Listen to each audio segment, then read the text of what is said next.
নামাজ শেষ করার পরে একবার বলতে হয় আল্লাহু আকবার, তারপর তিনবার বলতে হয় আস্তাগফিরুল্লাহ আস্তাগফিরুল্লাহ আস্তাগফিরুল্লাহ। একবার বলতে হয় আল্লাহুম্মা আনতাস সালাম ওয়া মিনকাস সালাম তাবারাকতা ইয়া যাল জালালি ওয়াল ইকরাম।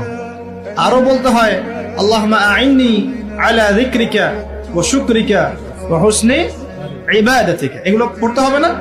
গুরুত্বপূর্ণ সুন্নত। যখন সুন্নতের উপর আমল না করব তখন তো সারা জীবনের সুন্নত প্রতিষ্ঠা হবে না। তারপরে একবার আয়াতুল কুরসি পড়তে হয়। নবীজি বলেছেন সাল্লাল্লাহু আলাইহি ওয়াসাল্লাম, যে ব্যক্তি প্রত্যেক ফরজ নামাজের পর আয়াতুল কুরসি তেলাওয়াত করে মৃত্যু ছাড়া জান্নাতে যাওয়ার জন্য কোনো বাধা নাই তার। আলহামদুলিল্লাহ, মরে গেলে জান্নাতে চলে যাবে ইনশাআল্লাহ। এরপরে আরো আছে আল্লাহুম্মা লা মানি লিমা আ'তাইত ওয়া লা মু'তি লিমা মানা'ত ওয়া লা ইয়ানফা'ু যাল জাদ মিনকাল জাদ।